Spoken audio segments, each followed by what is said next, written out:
Eu sou Marcelo Silveira. Eu sou Luiz de Sá. E esse é o podcast Conta para nós. Então, ao longo dos programas, nós iremos entrevistar empresários, profissionais liberais, com histórias inspiradoras de carreira e superação, desvendando os segredos do empreendedorismo e do sucesso, em entrevistas exclusivas com líderes de mercado. E eu converso hoje... Nós vamos bater um papo hoje com o Guilherme Bittencourt. Guilherme é contador, professor, investidor, um cara sensacional com vários insights para você que vai acompanhar esse podcast. Guilherme, muito obrigado por ter aceitado o nosso convite. Obrigado, eu estou em casa aqui com duas pessoas que eu gosto muito. Tenho certeza que vai ser um papo muito legal. Show de bola, fechou. E para a gente começar, conta um pouco para nós da sua história profissional. Tá bom. Bom, eu olho para cá. Isso aí. Eu sou Guilherme Bittencourt, como o Marcelo já falou aqui. Eu sou contador de formação, veio de uma empresa familiar onde os pais são contadores. Inclusive os pais são professores, então a gente faz vestibular muito cedo hoje e a escolha da carreira ela foi muitíssimo influenciado pelos pais, mas não porque eles me mandaram, mas e sim que a gente via eles como exemplo, né? Uhum. Então, em nenhum momento eles me obrigaram a fazer nada, muito pelo contrário, eu vi que eles me deram um futuro, de onde eles saíram até onde eles chegaram, e aquilo para mim foi inspiração. Então, virei contador, virei professor e confesso que hoje me considero modéstia à parte, um ótimo contador. Muito pelo fato de eu poder explicar, até pela parte acadêmica, contabilidade de um jeito fácil, porque no Brasil hoje ela é extremamente chata, né? Na verdade, a galera nem sabe o que é contabilidade no Brasil, né? A galera acha que contabilidade no Brasil é pagar imposto, fazer folha de pagamento. E a gente aprendeu a lidar com isso. Contabilidade deveria ser uma ciência que toma decisão. E eu vou te falar, cada 100 clientes que eu tenho, 3 utilizam a informação financeira para tomar decisão. Por exemplo, minha empresa está tendo lucro? Qual das minhas empresas estão tendo lucro? Quais os produtos mais lucrativos? Será que eu aumento o preço ou não?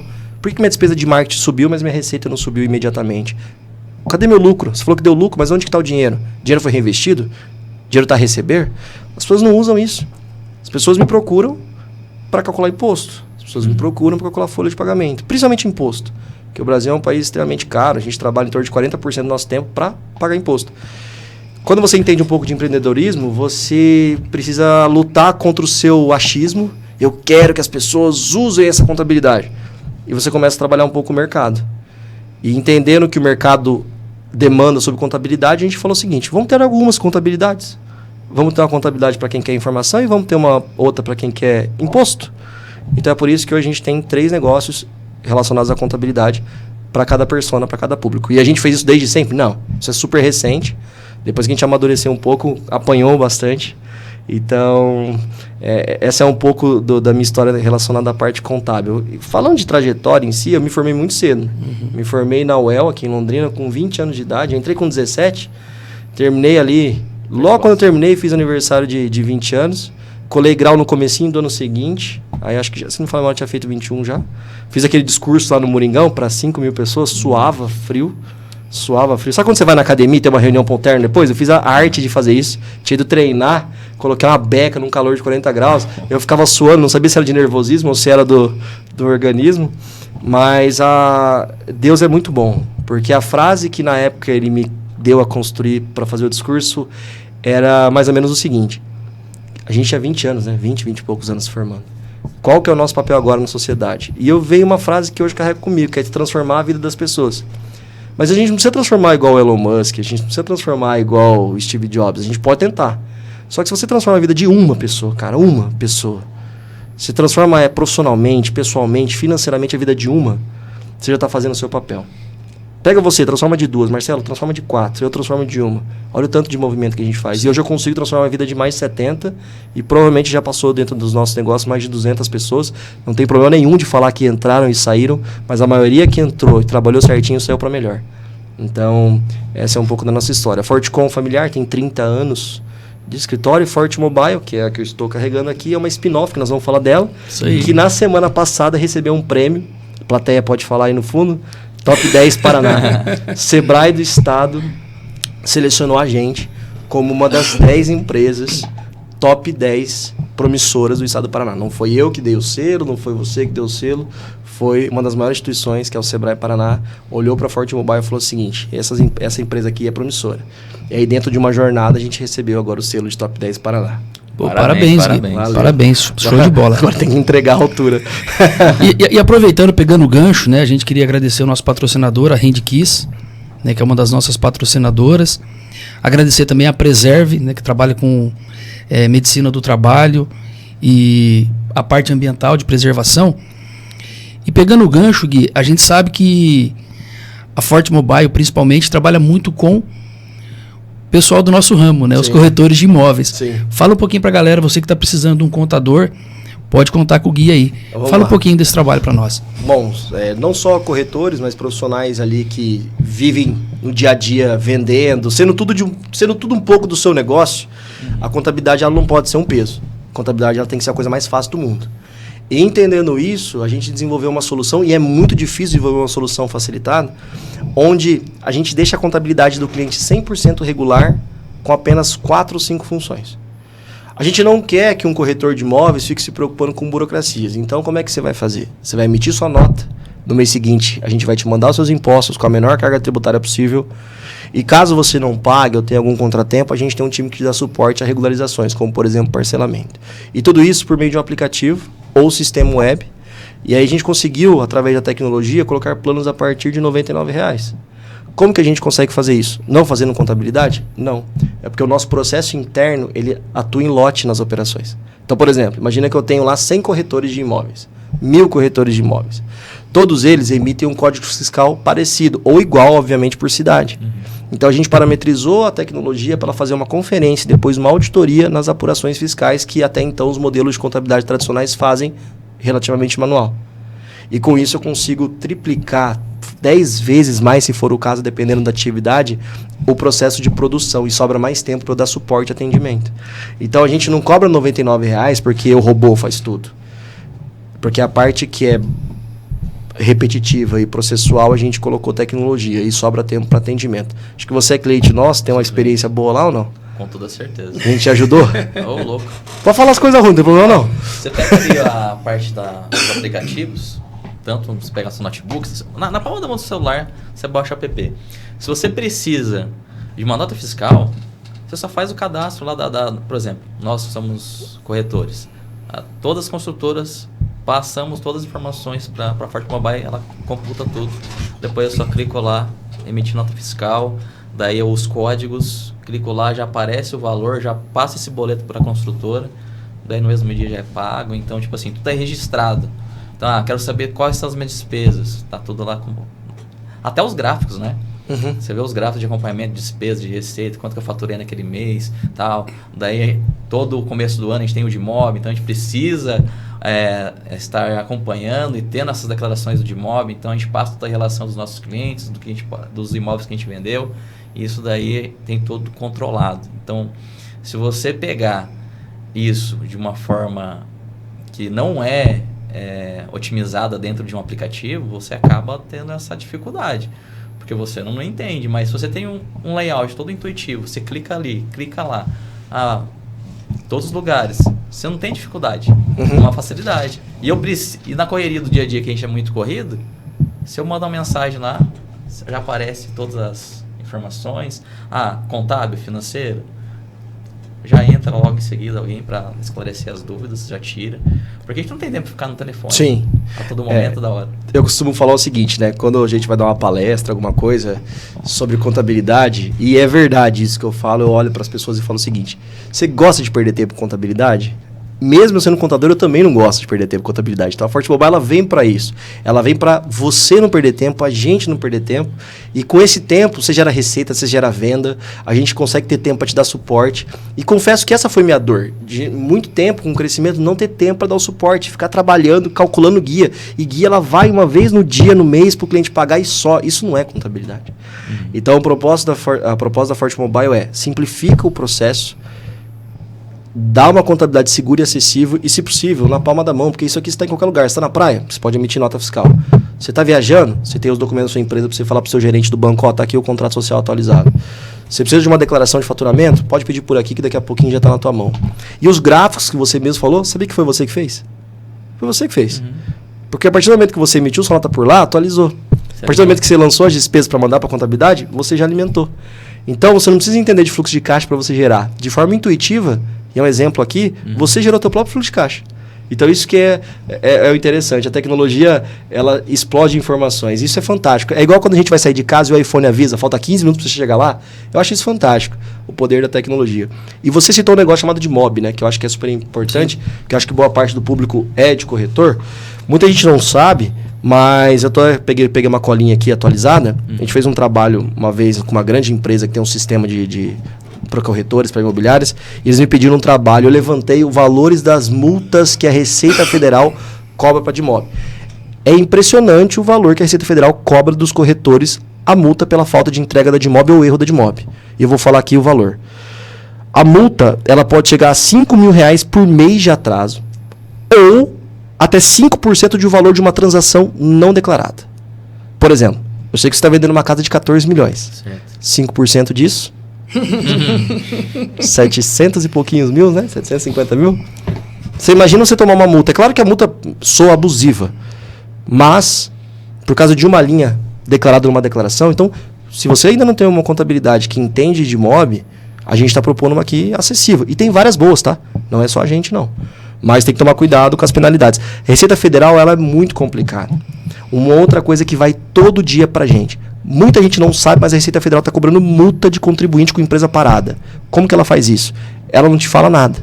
Você tem que entregar as declarações acessórias, que são informações mensais online para o governo, e as pessoas não sabem. Eu parei minha empresa, eu não tenho que mandar nada para o governo. E é uma multa mensal de 2 a 3 declarações. Ontem, por exemplo, a gente pegou um cliente com 60 meses de multa. A empresa parada desde 2018, se não me falo a memória, acho que é 2018. Só para entrar lá e apertar um botão. Sabe o valor de multa de cada mês? Vai dar em torno de R$150. É que a gente consegue zerar uma por ano. Então, infelizmente, a Receita Federal ela tem umas coisinhas estranhas aí. É lei, tá na regra, mas vocês têm muita coisa para fazer do que ficar lendo lei da Receita Federal. Sim, concorda comigo? Com toda certeza. É. Teve uma questão lá que você também chegou a publicar aí nos stories aí, sobre algumas fiscalizações mais apuradas que vai ocorrer a partir de agora, né? Você tem uma brincadeira, né? É isso aí. Então, fala um pouquinho para nós, assim, porque eu acho que, além de... O Brasil, ele tem uma carência de educação financeira, né? Total. E isso afeta não só quem trabalha, mas também a família em si, ela é afetada por isso, por uma má gestão. Eu acredito que quando você decidiu ser contador e quando você decidiu construir junto com seu pai, com sua família e tudo mais, expandindo com a Forte Mobile, essa missão de transformar as vidas das pessoas e com a transformação, a conscientização. Então, eu acho que é muito bom a gente explanar isso e a gente começar a fazer a diferença na vida das pessoas com isso, né? Tá, não, legal. Bom, a gente tem que seguir regras, né? A gente não pode beber e dirigir. Por mais que a gente sabe que tem gente que bebe e dirige. Bom, a gente não pode fazer um monte de coisa. E uma das coisas que a gente não pode fazer é sonegar. Por mais que a gente não goste de pagar imposto. Bom, muita gente sonega. Isso não é segredo pra ninguém. Talvez muita gente que está assistindo agora sonega também. Só que agora o Supremo Tribunal, ele autorizou... Minto, ele nem autorizou. Ele determinou que os bancos compartilhassem as informações de transações, cartão, débito, crédito e Pix, com o Estado. Ou seja, ele não precisa mais de um mandato ou de um processo fiscalizatório para falar o quanto passou na tua conta ou na conta da tua empresa. Então, sabe aquele Pix que você recebe de R$100 mil que você fala, não sei se eu vou declarar? Então, agora ele já vai começar a subir automaticamente. Nesse primeiro momento, vai para a Receita Estadual, principalmente focada a quem circula mercadorias ou alguns tipos de serviço. Mas a tendência é que isso depois vem também para o ISS, ou seja, para quem presta serviço. Então, não tem mais segredo. Você acha que o Pix de graça ele veio à toa? Não. Você acha que a Receita no primeiro mês falou assim, vou fiscalizar o Pix? Ninguém ia usar. Então o que ela deu? Ela deu o Pix para a gente usar bastante. Até a gente gostar. Até a gente nem ter mais maquininha. O que ela vai fazer agora? Deixa eu dar uma olhadinha aí se esse Pix que você recebeu, você declarou tudo. E ela não está errada, porque é lei. A gente tem que pagar imposto. Exatamente. Agora, se o imposto no Brasil não volta, enfim, isso é uma outra conversa, uma conversa de cultura nossa, de aceitar o que vem. Mas, infelizmente, agora a corda vai apertar para quem não gosta de decorar tudo. Sabe aquela pessoa que faz... Vou falar de corretor, por exemplo. Sabe aquele corretor que vende o imóvel em parceria? Então essa aqui vai para você, corretor que vende imóvel em parceria, um só tira nota fiscal, o outro não. Imagina que você vendeu o imóvel, entrou R$200 mil de comissão, ficou 100 para um, 100 para outro. Um emitiu a nota fiscal de 200 mil. Beleza, pagou imposto. Só que ele pegou lá 90 mil, descontado de imposto, e repassou para você, outro coleguinha, que não tinha como tirar nota fiscal. Esse 90 mil agora já vai começar a chegar para a Receita de fiscalizar. Então, quanto custa uma contabilidade online hoje? R$100, R$200, R$300. Tenta tirar esse imposto. Ah, mas nesse caso meu vai dar bitributação. A maioria das construtoras, das empresas, já estão permitindo o split de nota fiscal. O cliente compra um imóvel, ele aceita 2 notas fiscais, dá por isso no contrato. Raríssimas são as construtoras, as imobiliárias que não estão aceitando essas 2 notas. Aí sim vai dar bitributação. E o risco é seu de assumir, receber essa grana e declarar. E uma parte fica retida também na construtora. Dependendo da empresa, dependendo do KNAI da empresa, tipo, vendi para uma Plaenge, por exemplo, que é uma excelente empresa. Aí tem a retenção. Mas esse desconto que fica retido lá é abatido na tua guia. Então o seu desembolso de caixa, no final das contas, fica elas por elas. Tá? Legal. Show de bola, sensacional. Você sabia dessas informações aí, pessoal? Fazer um Fique curso. ligado. Vamos fazer um curso, cara, de contabilidade. É legal, né? O pessoal fica me cobrando essas coisas. Vamos fazer um curso de nota fiscal para corretores. É isso aí, ó. R$19,90. 3 dias aí, ó. Online, gratuito. Mas se duvidar, vende. Ué, lógico. R$19,90 ensinar tudo pro cara. Muita aí, gente Jaque, não... me ajuda a organizar isso aí, cara, por favor. Tô precisando, tô cheio de criança em casa. Pra nós é cheio de conteúdo, gente. É isso aí, ó. Vamos aprender. Gui, você falou para nós que você veio de uma família de professores, de contadores, né? Sim. Inclusive conheço teu pai, conheço tua mãe. Sim. São referências no mercado aí na parte de contabilidade. Mas assim, não é porque você tem o pai contador e a mãe contadora, professores, que foi fácil chegar até onde você chegou. Conta para nós qual foi os maiores desafios que você enfrentou. O maior desafio de chegar... Assim, acho que eu tenho muita água para rolar ainda, mas o maior desafio de chegar hoje, ao ponto de vocês me convidarem para um podcast, ao ponto de um CRC Paraná me chamar para dar uma palestra para contadores do Paraná inteiro, ao ponto de a gente ganhar um prêmio top 10 do estado, é a nossa maturidade. A gente é imediatista, principalmente quanto mais jovem, parece que mais imediatista a gente é. E a gente confia muito nas pessoas, a gente confia muito... Enfim, a gente não tem tanto filtro. Então, acho que a maior dificuldade foi eu mesmo.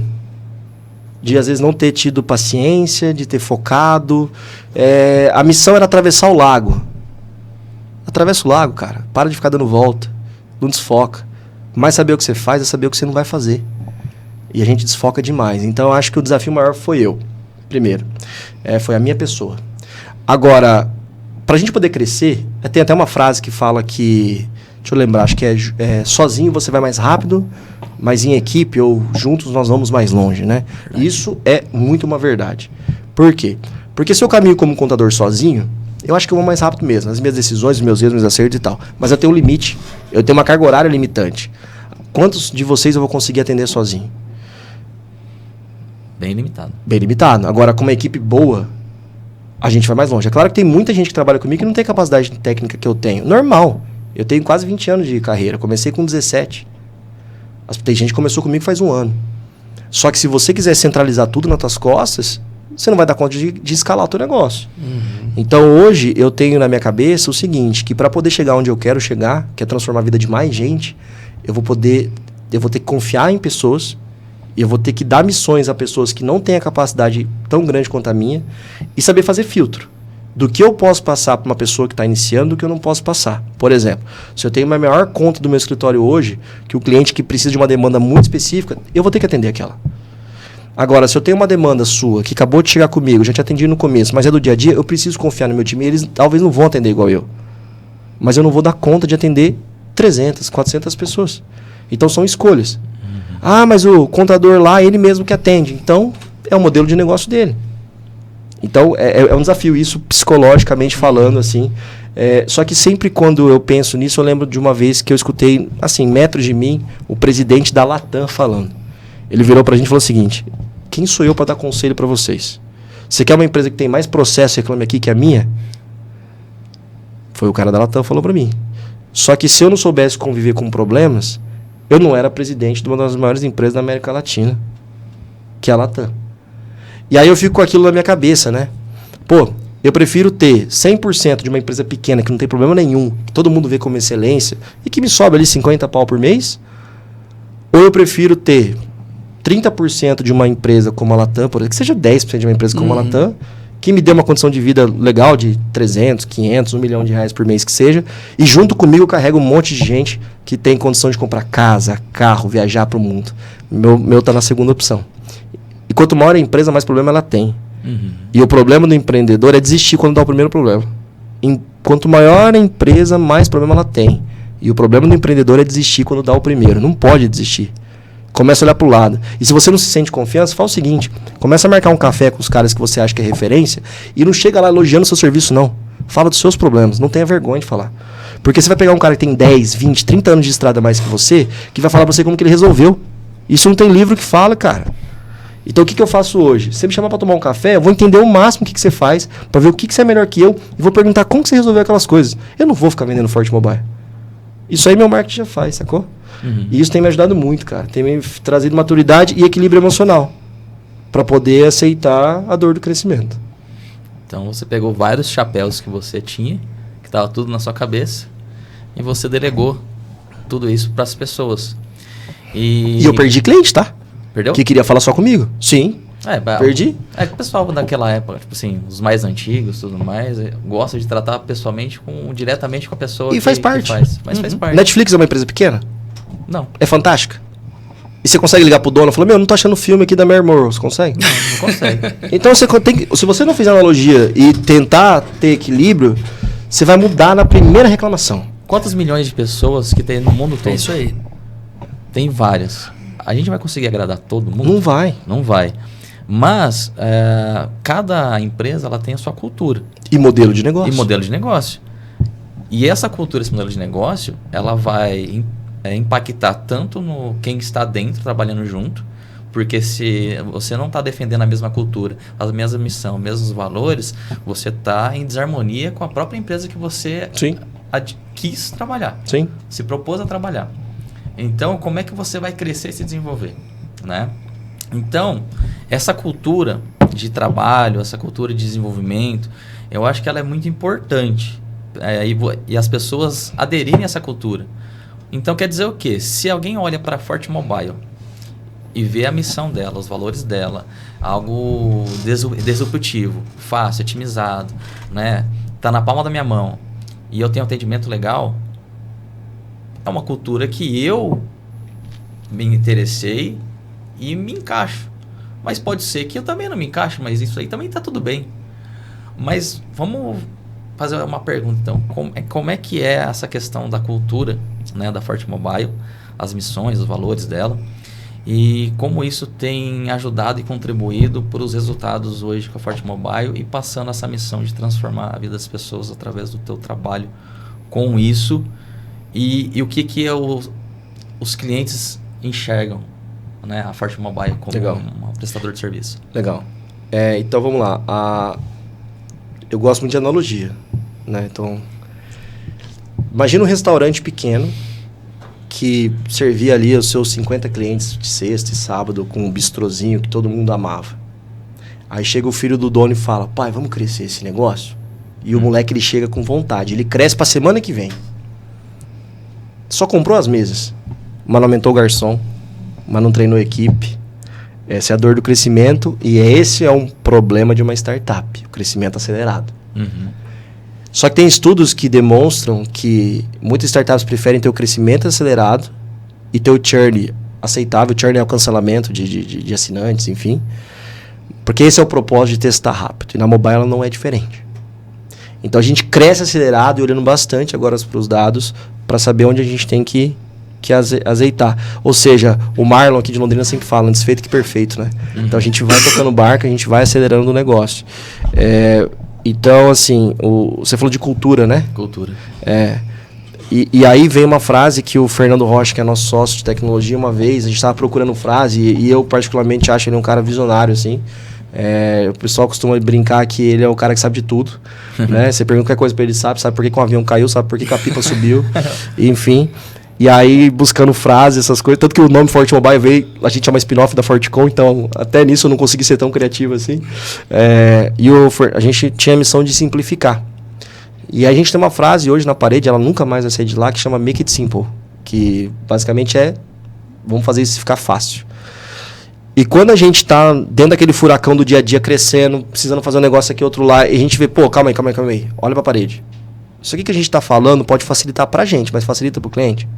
E direto a gente se pega fugindo daquela frase. E não tá errado. Exemplo, pede pro cliente mandar isso por chamado. Você tá criando um trabalho a mais pro cara. Se o cara tá no WhatsApp com você, desenvolve alguma coisa que o próprio WhatsApp já viu no chamado. Aí vamos atrás de um negócio chamado Omnichannel, que a gente utiliza abertamente, que eu falo o Zendesk, que é o mesmo software para WhatsApp, para e-mail, enfim, até para mensagem que vem na rede social. Compila tudo num lugar só. Ou seja, por causa de uma frase, que é Make It Simple, fez a gente um dia buscar um sistema que a gente não devia dar o trabalho para o cliente catar e abrir um chamado. Ele já estava abrindo pelo WhatsApp. Então, a cultura nossa é facilitar, porque ninguém quer perder tempo com contabilidade. Então, hoje, se você é empreendedor, quer se dedicar muito à contabilidade, talvez você tenha que abrir um store de contabilidade e não ser empreendedor. Do mesmo jeito que eu, Guilherme, como contador, tenho que tomar muito cuidado para não querer ser marqueteiro, porque senão eu monto uma agência de marketing. Então, o grande problema do empreendedor hoje é desfocar daquilo que eu tenho know-how. E eu já já caí, na verdade, nessas armadilhas. De pegar minha rotina da semana e verificar que eu estava com mais horas em coisas que não eram contábeis, como, por exemplo, marketing de contabilidade. O que eu fiz? Preciso trazer gente de marketing que consegue fazer o que eu quero. Então, bom, é uma série de coisas, assim, né? Mas o Make It Simple é a palavra que nos move, assim. Tem alguns filmes que eu gosto muito de seriado e tal. Eu gostava, né? Agora eu tenho que assistir Galinha Pintadinha. Eu tenho 2 joias raras. Eu tenho uma Fazendinha filha, lá. nós estamos em setembro. Aqui nós estamos em setembro de 2024. Então eu tenho uma filha que acabou de fazer 2 anos, semana passada, e tenho um filho de 9 meses. Então hoje minha filha já pode assistir desenho, mas meu moleque não poderia, mas não tem como, acaba indo junto, né? Mas antes, quando eu tinha tempo, né? Então tem um seriado do Spotify, tem um seriado do Facebook, da Apple, né? Que fala a história do Steve Jobs, que ele fala muito de cultura a propósito. Então eu acho super legal para quem quer empreender, porque isso move realmente a vida do empreendedor, né? E tem uma empresa também que me inspira muito, eu vou falar aqui, ela chama REP, Educação Infantil, que é de Maringá, onde a pessoa que eu mais tenho contato é um dos diretores de operação, que é o Toniel. E uma vez ele me falou uma coisa que me marcou muito. Ele me falou o seguinte: a cultura é meu RH. Eu não tenho RH. Então, você vai visitar a empresa dele não tem uma rotatividade considerável, quase nada. Porque a cultura é o RH. E aí vem o papel do líder, né? Do exemplo, da mão firme. Não tem problema você ter mão firme. Já teve caso na nossa empresa que eu precisei desligar o cara, vi uma situação de manhã, você estava comigo, eu desliguei o cara 30 minutos depois. Igual da pessoa até, tá? Só que era uma situação inadmissível, que a gente não pode deixar acontecer. É muito chato. Então, aquilo me marcou também, que o RH é a cultura. Né? Eu preciso de RH, porque eu preciso recrutar e selecionar, né? Então, não tem como fugir de não ter RH. Mas eu acho que o papel você como dono de empresa, líder, você precisa não deixar as coisas sair daquilo que você acredita, cara. E chega uma hora que você está querendo dar tanto ouvido para os outros, que a empresa ficou mais com o propósito dos outros que o seu. E é o seu propósito, cara. Isso aí. E você falou uma coisa um pouco atrás agora. É uma frase que você está falando, eu tô aqui meditando muito nela. Tô dando uma consultoria ou eu tô enlouquecendo você? Rapaz, não, tá sensacional. Você falou assim, quando você está ali criando a identidade do seu negócio, você tem que tomar cuidado com as críticas, vamos dizer assim, com o que você ouve, porque senão, se ouve uma crítica, você muda para cá. Exato. Aí se ouve outra crítica, você muda para cá. Você fica sem foco. Sem foco. Né? E isso é para tudo na vida. É muito interessante isso. Porque o ser humano ele é muito reativo. Né? Então a gente... tá falando isso de mim. Então eu vou tentar agradar essa pessoa. E o Luiz falou o negócio, ninguém consegue agradar todo mundo. Então se a gente tem um foco, tem um objetivo, é mais ou menos igual um cavalo com um cabresto. Exato. Né? Você tem que olhar lá na frente, saber que as críticas fazem parte do negócio e focar até onde você quer chegar. Eu vou de analogia de novo. Vamos lá. Você queria ter 50% das ações da Claro? Claro Telefonia? te dou de presente aqui, ó, 50% das ações da empresa Claro, aquela empresa gigante de tecnologia. Depende muito. Eu queria. Lógico. Vontade você tem, mas e o que vem por trás dessa responsabilidade de ter o 50%? Então vou melhorar. Financeiramente falando, você queria ter 50% das ações da Claro? Com toda certeza. Por quê? Uma empresa grande, uma empresa que tem resultado. Grana no bolso. Grana no bolso. Legal. Agora entra no Instagram da Claro e no Instagram da sua empresa, vê quem tem mais reclamação. Com certeza, é claro. certeza. Inclusive, minha internet esses dias não funcionou. E aí, pra gente poder respirar fundo, começa a trabalhar com indicador. Por exemplo, a cada 100 clientes que eu atendo, qual é a taxa de satisfação do cliente? O famoso NPS. A cada 100 clientes que eu atendo, meu modelo é quase um SaaS, né? Eles pagam assinatura. Quantos saem? Só que daí vem um passo adicional da maturidade empreendedora. Tá, agora eu já tenho que cada 100 clientes, um sai. Ou 2 sai, ou 5 sai. Agora, qual é o perfil comum entre eles? Porque se eu identificar que a cada 100 clientes que eu tenho, 5 ou que seja 2 saem, eu preciso, depois que eu tenho uma amostra considerável, uma amostra que seja, para identificar o perfil. E aí eu posso chegar na seguinte conclusão. A cada X clientes que entram, 2, 3% saem, e desse montante, mais da metade são pessoas de 55 anos de idade acima. Marketing. Vamos estudar, porque talvez este não seja um produto para essa galera. Então, de novo, mais do que não se preocupar com a informação, é melhorar a eficiência com ela para você aumentar o seu nível de receita. E catar aqueles 2% que eu falei de taxa de insatisfação para virar 1%. Entender que está tudo bem. E está tudo bem. Entender que é aquele tipo de perfil de cliente que ele quer ligar, ele não quer só mandar mensagem, ele não está muito familiarizado com tecnologia. Sim. Ele quer ter um local físico para poder ir lá e conversar e tudo mais, tirar, resolve para mim. Né? E não, às vezes, entender que hoje as inovações, a tecnologia, você não tem como deixar mais ela de lado. Ou você aprende, faz que a tecnologia faz parte de você, ou se você ficar cada vez mais para trás. Então, a gente necessita estar alinhado com a tecnologia, gerando facilidade, e você tem que entender isso. As pessoas que ainda não se adequam a isso, elas podem ter um pouco mais de dificuldade, vão ter outras empresas que podem atender ainda, mas não é algo que, tipo assim, que vai fazer impactar na gente. O que vai impactar é se eu estou fazendo um atendimento que não é coerente, se eu não estou entregando o que eu comprometi a fazer, se não está alinhado com a minha cultura. E por assim vai. E o problema do empreendedor que começa a crescer é ele prometer alguma coisa e a equipe não entregar. Você vai lá e combina com o teu colaborador de fazer dessa forma, ele não faz. Isso é um problema, isso te machuca, isso te atrapalha, isso faz você voltar para a operação. Então você sai da gestão, teorema de Pareto, 80-20, né? Então você sai da gestão e volta para a operação.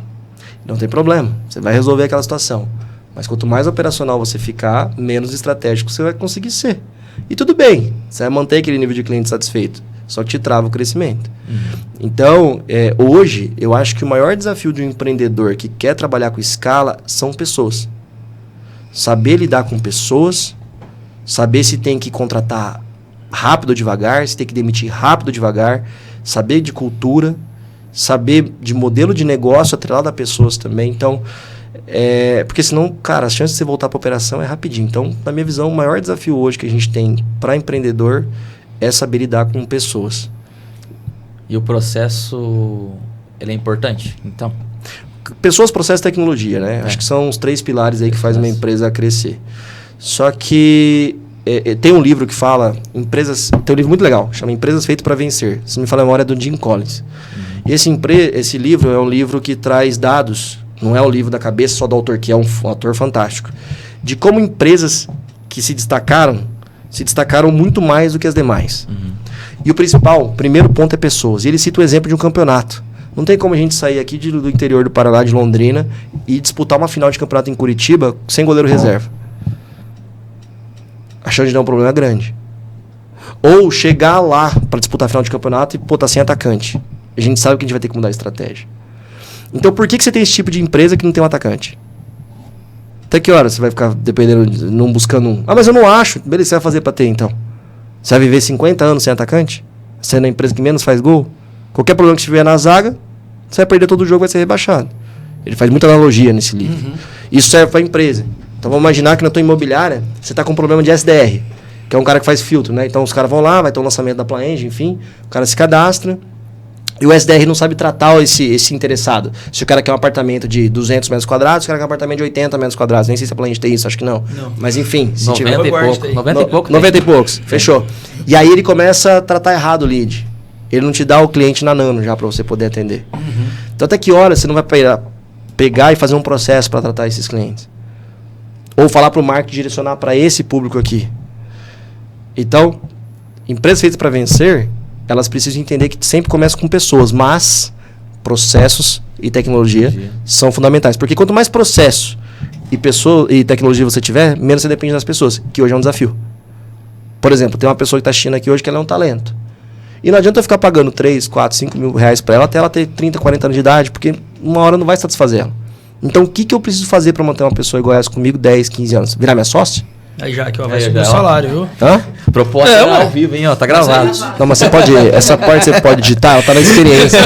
Ela tá na experiência ainda. É o líder, né? O papel do líder é levantar. Então, mas é o que você falou, é muito interessante isso. Nós temos duas dificuldades. A primeira é você achar pessoas, achar um talento. E a segunda é você reter esse talento. Né? É o talento ficar. E é o que você falou. Tem exemplos aos baldes, vamos dizer assim, de pessoas que começaram na empresa e depois, por ser um talento, por ser uma pessoa que agrega muito para o negócio, ela acaba se tornando um sócio. E a gente sabe que daí a gente entra no outro problema. Funcionário, enquanto colaborador. E depois, como é que ele que trata essa questão que agora esse cara é seu sócio? Cara, como é que separa isso? Na verdade, assim, existem alguns modelos jurídicos, eu não sou advogado, mas que podem te ajudar nisso. Por exemplo, tem um contrato chamado vesting. No contrato de vesting, onde você reconhece alguns talentos, você fala, esse cara aqui faz muito sentido para minha operação, para esse modelo de negócio ou para essa empresa que eu tenho. E através desse documento, desse contrato, você estabelece algumas metas, que se essa pessoa passar por essas metas dentro daquele tempo, ela pode adquirir direito de ações do seu negócio. Ou seja, virar teu sócio. Só que beleza, ela foi um leão durante esse 1 ano, 2 anos e virou teu sócio com 10%. Ou seja, nossa, reti o talento. E a partir de lá ela fala, beleza, agora já tem 10%, tô de boa. Aí vem o acordo de sócio. E o acordo de sócio coloca regras e obrigações. Que mesmo ela com os 10% dela, se ela não honrar, eventualmente ela pode até perder direito da sua participação societária. Então, juridicamente, ter um apoio jurídico é fantástico. Então, reter talento é uma série de necessidades. Você lê de fato que é um talento, ver de fato se você precisa daquela pessoa na sua operação, fazer uma boa estratégia de trazer essa pessoa e ver se faz sentido para ela estar com você e para ela também tem que fazer sentido. E aí você vem fazendo bons instrumentos jurídicos e esses 2 instrumentos são fantásticos, assim. Então, se eu pudesse dar uma dica aqui até para corte, né? Tem 2 instrumentos jurídicos fantásticos para você reter talento, caso você queira que eles virem sócios. Primeiro, então, é o modelo de vesting. Faz essa trilha, essa jornada para o teu colaborador que você vislumbra como sócio. E aí, com isso, ele se atingir... Tem uma conversa ontem sobre isso. Eu tô vendo que tá rolando um olhar aqui. Eu tô achando que vai sair uma... Tem uns 10% aí? Vamos ver, né, Luiz? Olha lá, eu tô gravando aqui, isso aqui vai dar um corte pro meu marketing, hein? Mas os caras estão aqui já. Então, esse é o contrato que a gente tem que usar, hein? Mas, cara, o vesting... Você falou ontem, eu sabia. Mas não se faz vesting sem acordo de sócio. E aí eu fico indignado.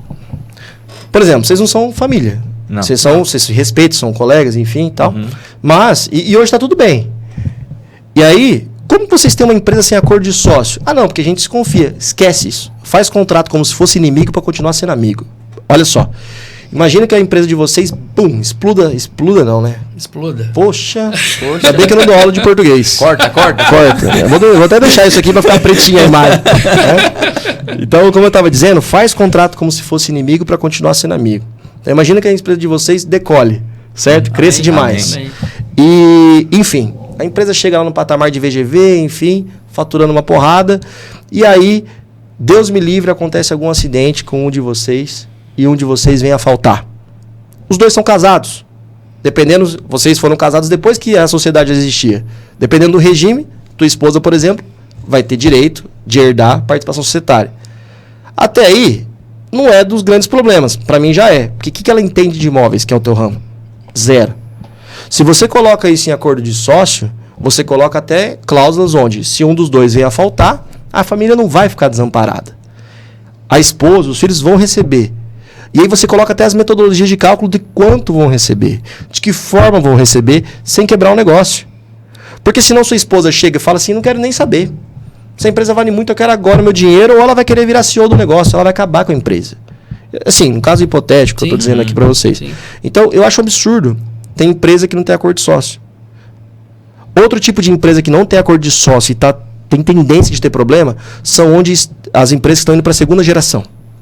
Empresas que estão indo para a segunda ou terceira geração sem acordo de sócio é um risco gravíssimo de acabar. Por quê? Além de ser estudo isso já, filhos de um e filhos de outro têm perspectivas diferentes. Um acha que é um Einstein, outro acha que é um Einstein mais, às vezes. Os dois aqui querem ser CEOs. Como que regulamenta isso? Dependendo do acordo de sócio, os pais até colocam que os filhos só podem assumir algum papel da empresa se cumprir esse requisito, seja interno ou externo. Ou que só pode assumir uma cadeira depois de tantos anos de empresa e de tantas áreas que se passou. E vocês precisam fazer esse contrato agora, já olhando para isso, não como se fossem tanto amigos, mas tendo a maturidade para entender isso. Porque às vezes o seu filho não dá trabalho, mas o dele dá. Às vezes o seu filho não dá trabalho, mas o dele dá. Tua esposa, enfim. Então vocês não têm ideia do tanto de empresa que não tem acordo de sócio. É ridículo. Eu vou te falar, sociedade, 2 ou mais sócios, que eu conheço, mais de 2.000 empresas atendidas. Eu acho que uns 90% que eu tenho não tem. Eu tenho experiência familiar própria. Meu avô, meus tios. Na hora que foi para outra geração, não continuou. Pode citar nomes aí? então não continuou. Tipo assim, ele foi passado, tipo assim, para dentro da mesma família. Mas, por não saber trabalhar em conjunto, como sócios, porque um era parte de uma família, da ramificação, e o outro era da outra parte. Um era totalmente comercial, e o outro era totalmente administrativo. Chega uma hora que os dois não se entenderam, ou você sai ou sai, viu? Quebrou, faliu e não continuou. Então, qual foi a cultura que foi implementada para que isso continuasse e tivesse uma empresa de 30 passou, mas de 50 anos que seja? Essa empresa durou 35 anos. Estou tentando achar um arquivo aqui de uma aula que eu dei recente, mas depois eu posso compartilhar com vocês, que cita dados de empresas familiares, de mortalidade mesmo das empresas familiares. Né? Se você der um Google, você vai verificar lá, né? Que dizem que... Tá funcionando? Não? Se você der um Google, você vai perceber que empresa familiar tende a não passar da terceira geração. E só algumas empresas, elas passam da terceira geração. E das que passam da terceira geração, só 15% delas sobrevivem. Eu vou até pegar os dados daqui a pouquinho aqui para trazer exatamente isso para vocês. Mas por quê? Porque falta de acordo, falta de regra. Tipo, o teu vô era o cara. Ele sabe do negócio, visionário, o negócio é dele. Significa que você, neto ou bisneto, vai manjar do negócio só porque tem um emprego e quer andar de Dodge Ram. Então, enfim, empresa, se você está assistindo, tem empresa familiar, estuda governança familiar, estuda IBGC, estude, procure conhecimento. Porque eu sei que você pode ser muito bom, mas é tendência que empresa familiar, ela na terceira ou quarta geração, ela venha morrer, porque o negócio é ruim. Tem um desafio do negócio perpetuar, de fato, as coisas mudam. Mas principalmente pela falta de alinhamento entre os sócios. Falta de performance, dedicação, sócios pensam diferentes. Eu não sei se vocês já trabalharam com família, mas é uma relação igual dentro de casa. A gente é muito dono, todo mundo quer as coisas na hora. E a gente sai fora da empresa familiar. Eu tenho uma empresa familiar, Fortecom é uma empresa familiar. Eu fico dando um beijinho no meu pai, na minha mãe todo dia? Muito pelo contrário. A gente tem intimidade, e a intimidade faz a gente perder a razão. Trabalhar em empresa familiar é um desafio por conta da intimidade. E se a gente não tiver maturidade, a gente estraga a relação familiar. Só que se você conseguir ter maturidade, a empresa familiar ela pode decolar. Sabe por quê? Porque tá todo mundo no mesmo barco. É só cada um saber o seu papel dentro do navio. Quem é o capitão? Quem é o cara do motor? Quem é o cara lá de cima? Enfim. Esquece um pouco o ego, tenta trabalhar isso. Mas é difícil. Eu falo isso lindamente aqui, mas chega nas quartas-feiras... Cada 2 quarta-feiras tem um estressezinho lá, porque é todo muito dono. Então, uma dica para quem tem empresa familiar, para ajudar a dar uma aliviada na relação, tenta colocar uma área para cada pessoa. E saiba que um vai ter que ser o CEO. Um vai ter que tomar. Porque não existe um barco com vários capitães. Não tem um avião com 5 comandantes. Então, um vai ter que ser o chefe. Não tem como. E aí a gente tem que ter essa maturidade para saber quem que é o mais recomendado, né? Capacitado. A única coisa que tem 2 volantes é time de futebol, né? quando tem. O resto... Não vou nem falar de futebol, que meu time ultimamente tá... Mas eu espero até o final do ano, olhando esse podcast de novo, a gente não ter caído pra 2ª divisão. Não dá tudo certo. Amém. Já tá descobrindo meu time agora, né? tem vários aí que estão na... Corinthians. Na Corinthians. Mas não, vai... que foi? É agora uma Sul-Americana, cara. Tá vendo? Não, a gente tá ótimo nas Não, mas Série B não dá não, pelo amor de Deus. Gui, fala um pouco pra nós do seu lado investidor nas startups. Como é que surgiu isso na sua vida? Não, legal. Eu costumo falar que eu sou mais empreendedor do que contador hoje. Por mais que a galera gosta muito de eu ensinando contabilidade ou fazendo planejamento tributário, né? Uhum. E Deus vai dando oportunidade pra gente. A gente tem que saber aproveitar a oportunidade. E eu acredito que eu soube aproveitar algumas oportunidades que ele me deu. Uma delas foi quando a Intuel, que é a incubadora tecnológica da UEL, me procurou pedindo para que eu desse mentorias gratuitas. Repito, gratuitas. Se não me falha a memória, eu tinha 26 anos de idade. Só que como eu publicava um pouquinho na época no Facebook e no Instagram, alguns professores meus falaram, pô, esse menino aqui tá indo bem, esse menino aqui entende de contabilidade, ele sabe explicar, e assim vai. Então, o que aconteceu?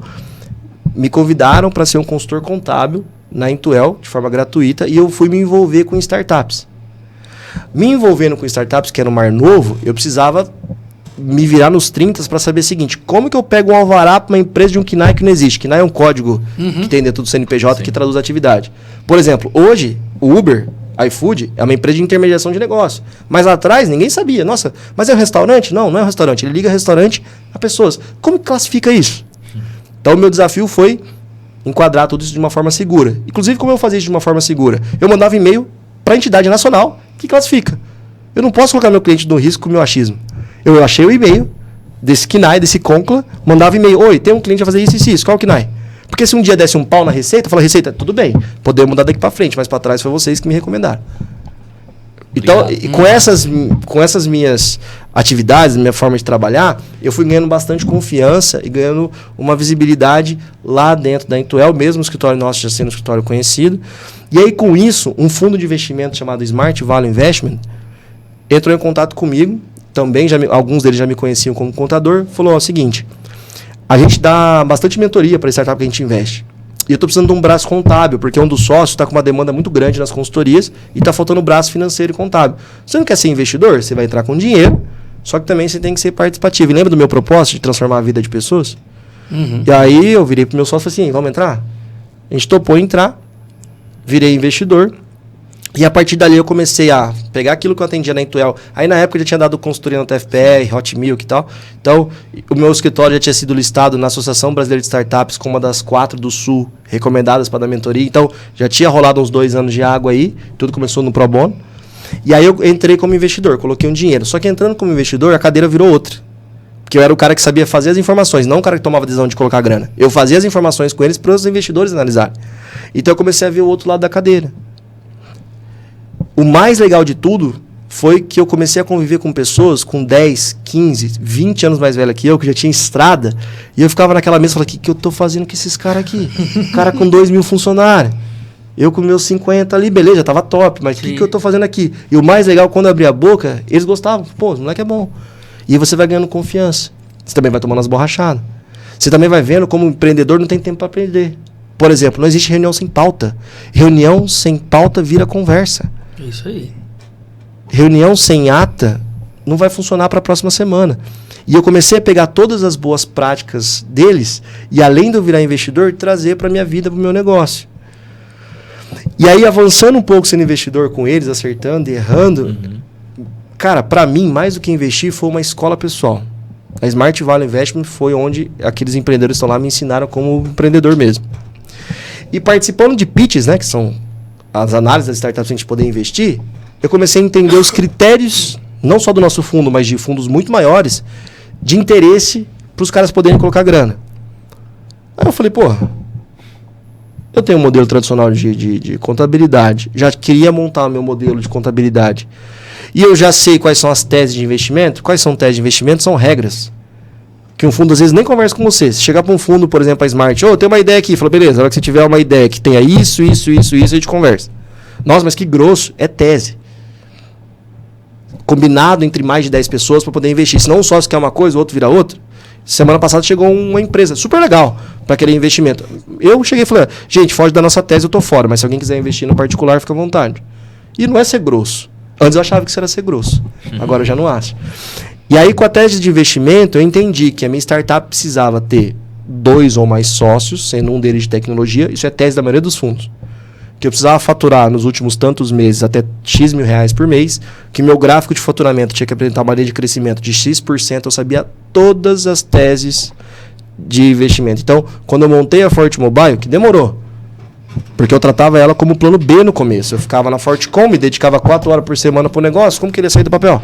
Fortecom tem quantos anos? 30. E a Forte Mobile começou em que ano? 30 anos de Fortecom, 5 anos atrás tem a ideia da Mobile, mas o lançamento da Mobile foi 4 anos. 4 anos. Mesmo sendo investidor, sabendo o caminho das pedras, ficou um ano aí, vai, não vai.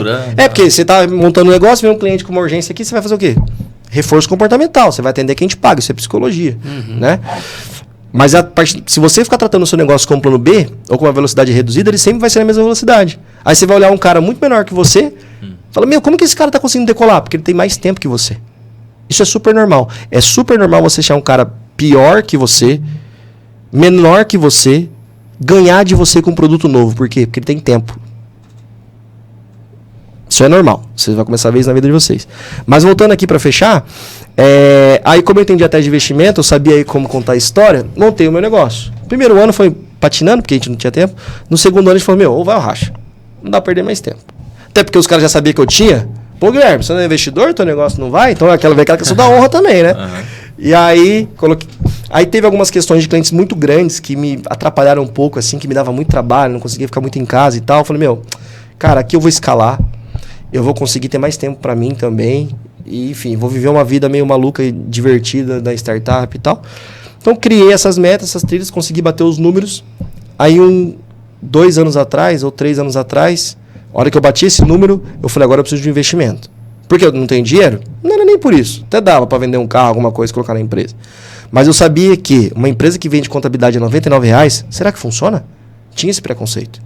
E eu sabia que se eu tivesse um investimento de uma empresa considerada e relevante, que não fosse a que eu era sócio, aquilo ia estimular o ecossistema, o meu time e as pessoas que estavam ao meu redor. E eu fui lá e fiz uma rodada e peguei um cheque. Porque eu era o cara? Não. Porque eu sabia o que falar, o que não falar, o que mostrar. Então eu não sou um cara melhor que outros contadores. Eu sou um cara mais preparado, talvez, que a maioria deles. E é por isso que numa rodada eu consegui um cheque. Porque eu falei o que o cara queria escutar. Foi igualzinho ao meu mestrado. Eu falei na entrevista do meu mestrado, fiz mestrado na Federal do Paraná quando eu tinha 23, em contabilidade. Eu falei na entrevista o que os caras queriam escutar. Sabe por quê? Eles nem sabem disso, eu vou falar agora. Porque 2 dias antes da entrevista eu liguei para um cara de Londrina que fazia mestrado lá. Falei, cara, o que esses caras querem escutar de quem vai passar no mestrado? Não é isso, não é isso, não é isso. Eles querem escolher isso, isso e isso. Falei, beleza. Eu cheguei lá, Guilherme, não sei o que, playboyzinho, né? 0 cara nerd pra fazer mestrado. Não sei o que dizer. Isso aqui pra mim é desse jeito aqui. Isso aqui pra mim é desse jeito aqui. Isso aqui eu não admito. Falei tudo que precisava falar. Depois que eu me matriculei, o pau torou. Eu precisei entregar, mas cresci muito como homem lá no mestrado.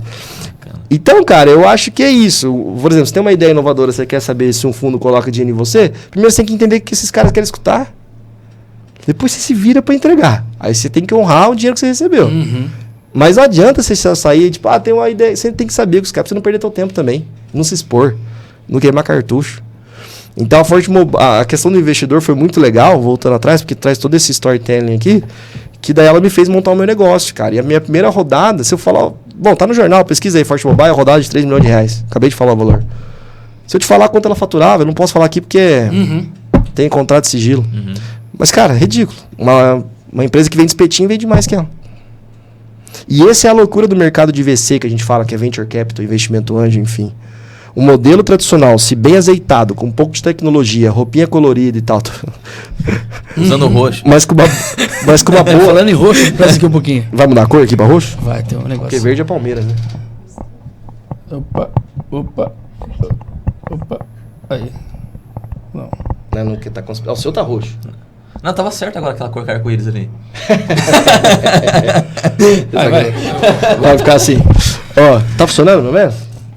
Beleza. Tá. Ó, então o que acontece? Por que uma startup vale muito mais do que uma empresa tradicional? Porque uma startup, ela escala. O que é escalar? Escalar é você crescer faturamento e os custos não crescerem na mesma proporção. Tá. Exemplo, uma loja de roupa, cada blazer que eu vendo, eu preciso ter um custo variável de comprar um blazer do fornecedor. Um restaurante, a cada prato que eu vendo, eu preciso ter o custo variável daqueles ingredientes daquele prato. Então o custo vem junto, sendo que o fixo é alto também, dependendo do caso. Uma startup, ela começa às vezes com uma porrada de custo fixo alto. Mais do que a receita. Então você começa às vezes até com um desencaixe financeiro. Mas se você consegue colocar muito usuário e não crescer custo fixo, você tem essa famosa escala.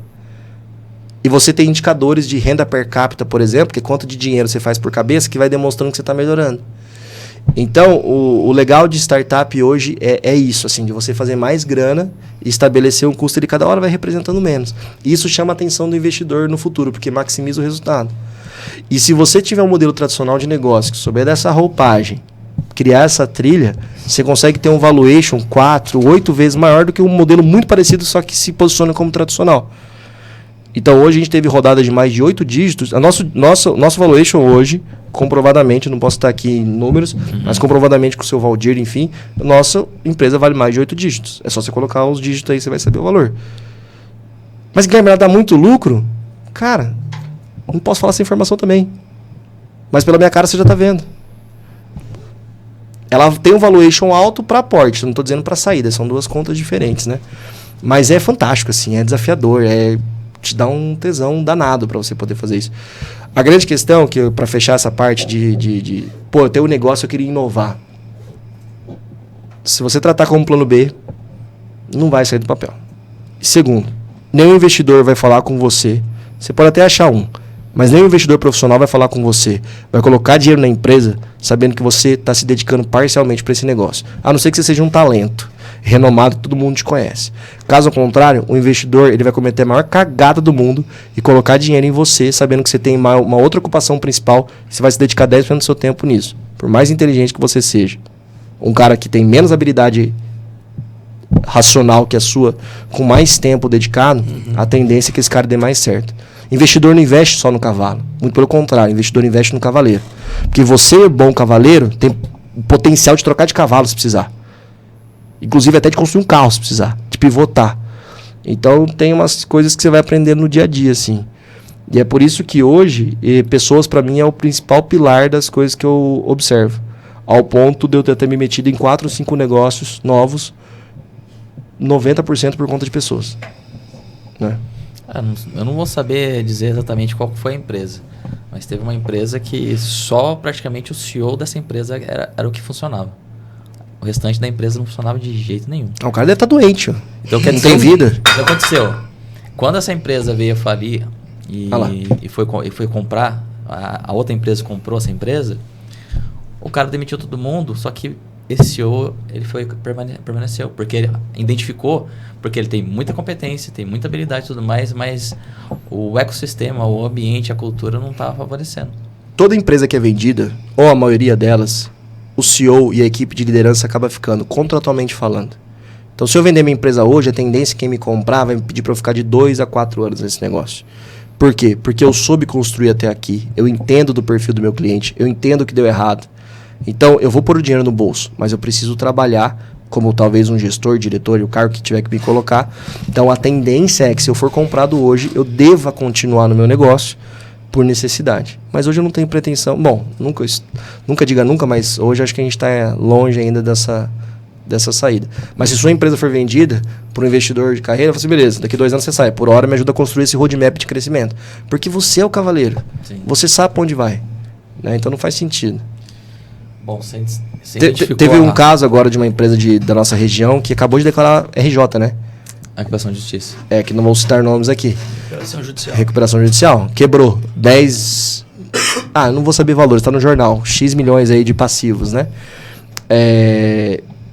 Os diretores que venderam a empresa lá atrás ficaram até 2018 ou 20 na empresa. Talvez se eles estivessem hoje, será que ela tinha quebrado? Porque chegou uma galera nova depois para tocar o negócio, né? Então, será que alguém vai tocar o teu negócio igual você? É difícil. É difícil. Então, eu uma transição, né? Se for comprar o teu negócio hoje, eu vou precisar que... Se eu for, pô, eu gostei, eu compro. Só que você precisa ficar comigo por causa disso. Depois que eu entender, compreender e saber aplicar, tudo bem. Sim. E aquela história também, né, Guilherme? Quando você começa um negócio, você tem uma paixão por aquilo, né? Você faz de tudo para aquele negócio funcionar. Então, vai além da questão financeira, vamos dizer assim. Ninguém vive de brisa, mas você tem uma paixão por aquilo, né? Porque vai muito além do que o dinheiro. Já a pessoa que compra um negócio já funcionando, já rodando, ela está visando o lucro. E diluição de risco. Exatamente. Então, só que muitas vezes o que fazia aquele negócio dar certo era a sua paixão por aquilo. Né? Você colocava muitas vezes a crença na balança. 110%. Né? E o cara vai colocar o 100% que ele quer o lucro. E aí a gente volta em tudo que a gente conversou. A questão da cultura da empresa. Né? A cultura, você consegue passar a cultura para os seus colaboradores. Mas o cara entendeu o âmago ali mesmo, o cerne da cultura da empresa, eu acho que é muito difícil. Porque é só quem começou o negócio mesmo que consegue fazer com que aquele negócio se perpetue do jeito que ele imaginou ali quando ele criou. E uma coisa que é interessante, quando a pessoa vê de fora essa questão de empresa inovadora, com valuation alto, quando a gente fala de cultura, acha que o líder é o cara mais legal do mundo. A gente não pode confundir ser legal de ser justo. A gente precisa ser justo. Porque ser bonzinho não resolve. A empresa, ela precisa gerar caixa. A empresa, ela precisa transformar a vida de pessoas. E em determinados momentos, ser justo é fundamental. Não aceitar pessoas desviando o caminho da empresa, não respeitando os processos da empresa. Eu não estou dizendo que qualquer falha a pessoa tem que ser mandada embora. Só que você tem que saber, como gestor, reconhecer o momento de demissão de um colaborador. Demita rápido, contrate devagar. Esse é o mantra. Então, eu não estou dizendo aqui que, nossa, Guilherme do céu, nem parece você falando dessa forma. Mas a grande questão é que uma pessoa não pode atrapalhar o sonho de tantas outras pessoas. E às vezes essa pessoa não está atrapalhando nem na maldade. É porque talvez ela deveria estar num outro lugar. Né? Então a gente vê muita gente hoje colocando a culpa na empresa. Mas acho que vale a pena olhar um pouco para o umbigo. Para dentro de si. Para dentro de si. Porque eu acho que é muito injusto você querer ficar falando mal do teu negócio, do teu líder, da tua empresa. Inclusive, se não me falha a memória, é Provérbios 30:10. Certo? Que fala justamente isso. Você tem que honrar onde você está. E se porventura não estiver bom para você, pede para sair. E quer dar feedback, a hora que estiver saindo, dá feedback. Agora, tem a honra, do mesmo jeito que você teve a honra da entrevista de emprego, de pedir uma oportunidade, de sair honrando o negócio. Por mais boçal que possa ser o seu chefe. Honre a primeira oportunidade que você teve. Senão você vai se rebaixar como a ele, caso você ache que ele seja assim, entendeu? Então, cara, é um desafio. Cultura, ser justo é complicado. E sabe como que eu aprendi que justiça não é maldade? Porque do jeito firme que eu falo, até 5 anos atrás eu achava que eu era uma pessoa ruim se eu falasse isso. Quando eu ouvi isso da boca de pessoas mais legais do mundo e com os princípios cristãos muito mais afinados do que os meus. Então, quando eu vi isso de gente que eu considerava exemplo profissional, pessoal e cristão, e fui entender que isso é ensinamento, eu falei, cara, eu não preciso passar pano para tudo. Então, hoje, a gente que é líder, a gente tem que entender que decisões são difíceis, cara. E nem todas vão agradar todo mundo. E é chato mesmo. É muito mais fácil você sentar a bunda no computador, ficar digitando os documentos e ir embora 6 horas, do que ser líder. Mas não é à toa que a gente, dependendo, é remunerada mais por isso. E às vezes para esse cara é o seguinte, é até melhor que ele vá embora. Que ele vá fazer carreira em outro lugar do que ficar ali descontente, né? Cara, Que ele acaba contaminando os outros. Uma laranja podre. Né? não tem porquê. Às vezes um cara é um fenômeno. Mas você pode ter certeza. Você tem um cara que é um fenômeno na sua empresa, operacionalmente falando. Mas que ele contamina o ambiente, experimente mandar essa pessoa embora ou convidar ela a se retirar, a ser colocada no mercado. Você vai sofrer operacionalmente, talvez um dia, uma semana, 1 mês, 2 meses, 3 meses, talvez, para ser muito. Mas você vai melhorar o clima organizacional. Você vai dar oportunidade de carreira para quem merecia ter oportunidade. A tendência é só melhorar. Convido você a perguntar para qualquer empreendedor que teve um momento difícil de mandar alguém embora com esse perfil. Excelente tecnicamente, mas ruim de relacionamento. Pergunta se ele se arrepende. Daí você vai ter resposta. Por isso que eu falo, converse com gente que para você é referência empresarial. Só que não converse com um só não. Porque senão essa pessoa às vezes pode até te passar coisa errada, você vai filtrar. 2, 10, 15. Para eu ter essa segurança de falar isso, não é porque eu sou um Einstein não, muito pelo contrário. Porque isso hoje faz muito sentido para mim e eu tenho a confiança de saber que colegas muito maiores que eu têm esse pensamento e deu certo. Então isso é combustível para mim não desfocar, sacou? Eu acho que antigamente você contratava muito por currículo, né? Hoje você está olhando mais o comportamento antes do currículo. Então você precisa ter aquelas pessoas com você que tem um bom comportamento e tem uma boa postura, né? E que adere à cultura. Voltando a falar de cultura de novo. Agora, se ela tem, sei lá, doutorado, tudo mais, enfim, é a melhor, um talento nato, mas ela não adere tudo isso daí, tipo, então ela pode até ser contratada pelo currículo, mas ela vai ser demitida por causa de comportamento. Pergunta pro cliente, ele quer alguém com mestrado, doutorado ou alguém que resolve? Ele que resolve. Acabou. Então, eu tenho mestrado, por exemplo, mas pergunta pro cliente, ele quer o Guilherme com mestrado ou o Guilherme que resolve? Então, analisar currículo é importante. Algumas áreas são necessárias formação acadêmica. Por exemplo, não posso contratar um dentista se o cara não fez odontologia. Agora, pergunta para o cliente que tipo de profissional ele quer. O cliente não está preocupado com a universidade que o cara fez. O cliente não está eu dou aula na universidade, hein? Mas o cliente não está preocupado com a universidade que o cara fez. O cliente quer um bom atendimento. Alguém que resolva. E não alguém que dê desculpa. Que seja empático ao que ele procura, a necessidade dele. Não e você, como gestor, precisa ver se você tem gente na sua empresa que está tendo esse comportamento de dar desculpa e jogar problema para a empresa. Existe um termo em inglês, se alguém quiser estudar, que chama accountability. Quando você estudar isso, chama-se de responsabilidade. Tem tipos de profissionais que chamam a responsabilidade para si, que esquiva e joga para os outros. Que tipo de profissional você quer? Depois, quem quiser me procurar na rede social, eu mando esse artigo da Accountability, que eu aprendi com um cara que eu acho fantástico, chama Guilherme Nozal. Hoje ele é agente de gestão da Yoshi, se não me falha a memória. E ele me falou, na época lá atrás, quando eu estava buscando pessoas, falou, como é que você resolveu isso e tal? Tive o privilégio e Deus me colocou esse cara para falar comigo. E esse cara me falou, cara, estuda Accountability, senso de responsabilidade, para você ver o profissional que você quer do teu lado. Então eu quero alguém fantástico que se esquiva dos problemas, ou eu quero alguém que assume a responsabilidade. Não sou totalmente capacitado, mas eu quero entender como é que eu posso resolver. Como diz meu pai, às vezes a desculpa do aleijado é a muleta. É isso mesmo. Meu pai sempre fala isso pra mim. Tipo, eu não posso fazer isso porque o outro aqui não me entregou. Esse dia eu tive um caso, um colaborador que tinha um roadmap de coisas pra me entregar durante 30 dias. O cara, gosto muito dele. E aí passou uma semana e ele não me entregou. Porque a fulano não me deu as informações. Falei, cara, mas você esperou nossa reunião da semana pra você me trazer isso, cara? Você não podia ter me falado no dia seguinte, acho que eu vou atrasar a entrega pra você, porque a Joana não tá me entregando, eu não sei como... Joana, Maria, enfim, você tem um nome aqui, tá? Porque tem uma... Falei Joana, mas tem uma Joana que trabalha pra mim, mas não é. Tá? É de outra área. Não é você, viu, Joana? Não é você, Joana. Mas enfim, Maria, também tem Maria, então se qualquer nome que eu falar vai ter lá. Enfim. Mas, Guilherme, eu não vou conseguir te entregar, porque eu não tô tendo tato com a pessoa, e ela não tá me entregando as informações. Desculpa de atrapalhar, mas é o último caso, você não consegue intervir? Melhor de tudo seria se ele tivesse falado com o gestor dele, inclusive. Vem em mim o último caso.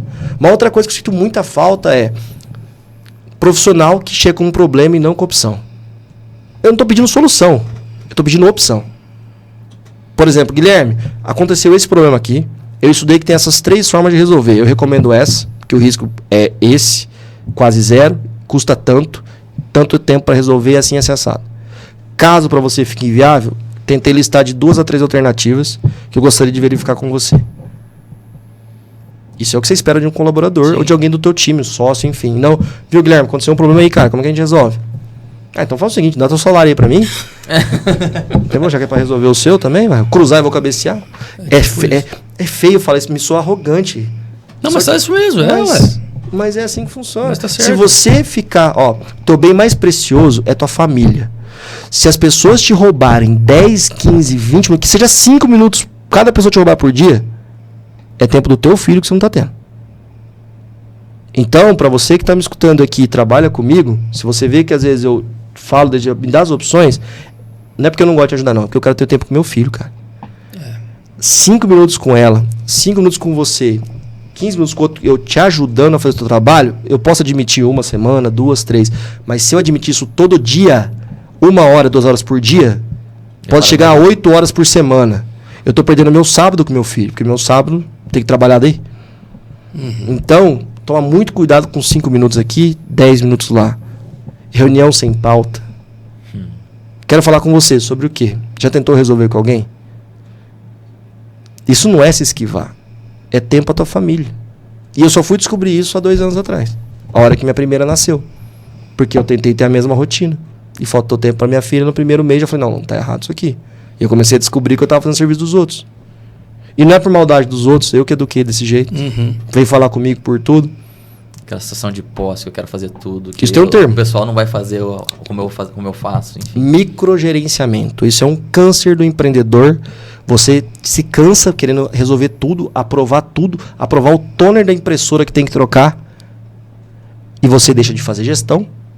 Você deixa a pessoa aprender a resolver coisas e deixa da pessoa aprender a resolver problemas. Porque a pessoa ela vai errar. Ela vai escolher o toner errado. Ela vai atender o cliente às vezes de uma forma indevida, caso você não tenha dado as instruções certas. Mas você querer fazer tudo, você trava as decisões. Essa pessoa resolvendo 80% do seu jeito, é melhor ela resolver 80% rápido do que esperar 2 dias seu, que vai resolver 100%. Pelo menos aos olhos do cliente. Sim. Seu tempo é precioso. Microgerenciamento, cara. Até mais uma coisa que eu aprendi com uma pessoa. Esse termo, o Guilherme deve ler muito, você deve falar. Leio nada.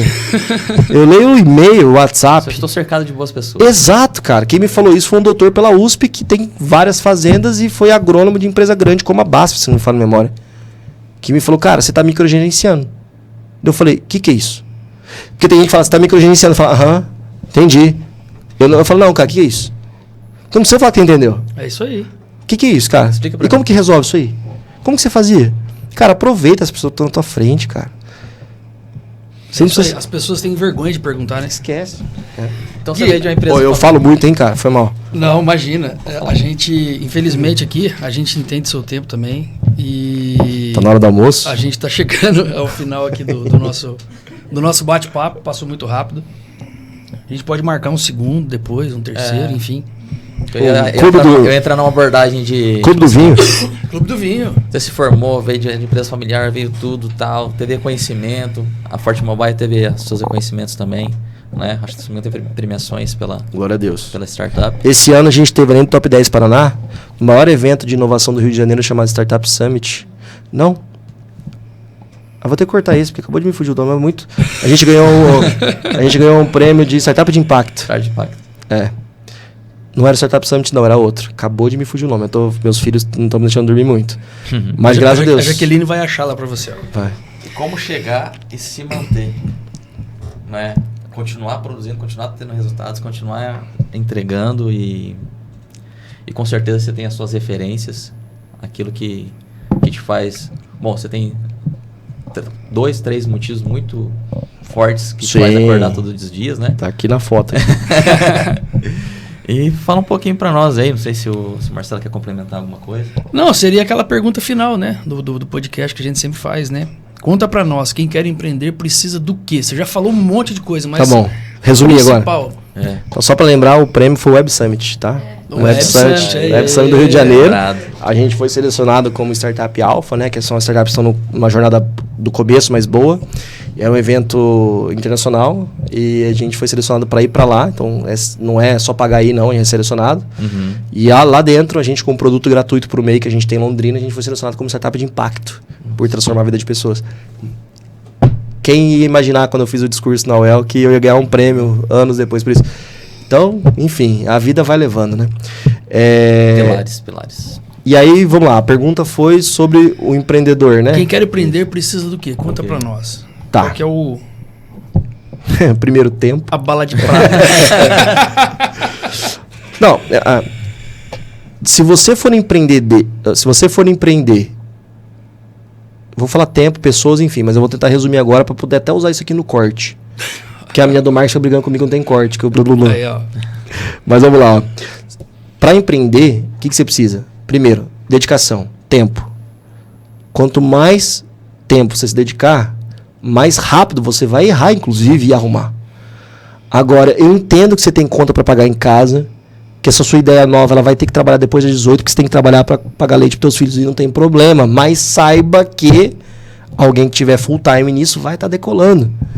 Então, será que não existe um outro remédio para você se dedicar mais com isso? Por exemplo, cara, já vou trabalhar numa empresa da mesma área. É uma opção? Porque você já vai entendendo de processo. Então, não se empreende hoje, principalmente num produto novo, se você não tiver tempo. Segundo, você vai precisar de pessoas, cara. Você não pode ficar doente. Imagina você com uma empresa sozinha, eu, empreendedor. Se você fica doente, você precisa viajar, a tua empresa parou? Não tem problema ter sócio, façam bons acordos. É melhor você ter sócio com bons acordos do que você ser sozinho como sócio e ficar doente e a empresa parar. Como é que vai tomar a decisão? Antigamente falava que sócio bom era pai e mãe. De fato, pai e mãe é quem a gente honra. Mas não tem problema ter sócio com bons contratos. É claro que você não vai escolher o primeiro cara na esquina. Mas contratos que tenham regras de tirar esse sócio se for o caso. Sim. E ele tem que entender. E se ele não quiser assinar esse contrato, ele não tem que ser seu sócio. Do mesmo jeito, você não tem que ser um autoritário nas cláusulas, tá? Então, tempo, pessoas. Aí vem processo de tecnologia. O mal de quem está empreendendo e demora e morre uma baita de uma ideia é querer perder muito tempo com o produto ficar perfeito e não colocar para venda. Eu conheci inúmeras empresas que têm prêmio de startup, de impacto também, que quebrou por falta de dinheiro. Sabe por quê? Porque sabia que para ser perfeito o produto tinha que ir até aqui. Mas ela não tinha caixa, recurso, e para chegar até aqui ela demorar 1 ano, 2 anos, 3 anos. Então será que não tem nada que o cliente já pode ir comprando? Sabendo que é um produto que, ó, tô fazendo isso aqui que vai chegar até aqui. Só que eu já vou lançando isso aqui. E por isso você vai pagar 20% só. Você topa estar comigo nessa? O não você já tem. Quantos clientes você precisa para bater esse ponto de equilíbrio? 30, 40? Então você não vai falar com 30, 40, você vai falar com 300. Para chegar nos 20. Porque sem caixa, sem dinheiro, não tem empresa. Então é seu tempo, dedicação, você tem que ter. Aí depois são essas outras coisas que eu acho que você tem que colocar na balança aí. Porque primeiro deles é tempo, cara. Sem tempo você não faz nada. E você que é empreendedor, assim como eu, que se mete um monte de coisa, fala não, dá tchau para algumas coisas, é decisão difícil demais, mas é necessário. Porque você é um bom empreendedor no seu negócio. Você se mete com um novo negócio como investidor de propósitos. Aí você se mexe no terceiro, no quarto, no quinto, aí você esqueceu aquilo que te gera dinheiro. Toma muito cuidado com isso. Porque isso faz você perder o teu know-how, aquilo que te gera caixa. Aí você fica dependendo da performance dos outros para você poder ganhar dinheiro. Isso é um risco. Tá? Mas é isso, cara. Tempo. A vida é tempo. Se você tiver, Deus me livre, mas um leito, o que você quer ter? Mais tempo com o teu filho. Exatamente. Cara, tempo é o principal fator que a gente quer. E o mesmo tempo que o rico tem, o pobre tem. Sim. Para fazer passear com o filho, para passear com a esposa. E nem sinônimo de prosperidade é o dinheiro na conta. Quanto você tem na conta.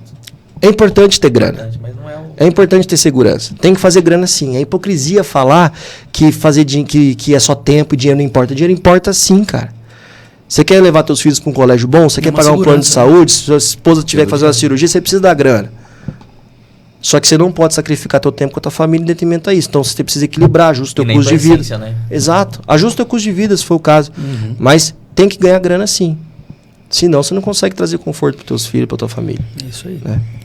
Galera, felizmente a gente chegou ao final aqui do nosso episódio de hoje. Comprar uns relógios bonitos. Esse relógio não fala português aqui. Só corretor usa esses relógios bonitos aí, né? Nunca vi um contador usando isso aí. Não. Eu vou ser o primeiro. Não, você vai ser o primeiro. Então, se agradecer aí a nossa patrocinadora, né, a Rindquis Imobiliária, o imóvel que você procura, com o atendimento que você merece. Agradecer a Preserve, que está nos patrocinando também. Né, a Preserve trata aí de medicina ocupacional, trata também da parte de preservação ambiental, né, uma assessoria ambiental aí assertiva para vocês, e a medicina ocupacional. E agradecer o Guilherme mais uma vez.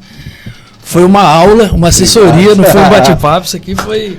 A gente só está repassando o que a gente aprendeu. Pai, isso aqui é uma aula versus assessoria, né? Para você que vai assistir aí o podcast, com certeza, muitos insights. Vai ajudar muito você que está começando a empreender, você que já empreende, que precisa ajustar aqui, ajustar ali. E precisando de um contador, conta aí com o Guilherme da Forte Mobile. E de corretor, né? Estamos aqui. Conta com a gente. Melhor, conta com o meu time, porque eles são muito melhores que eu. Aí, tá vendo? Aí, ó, é isso aí, ó. reconhecimento. Valeu, gente. Até o Viu, próximo. Valeu. Que senão eu respondo.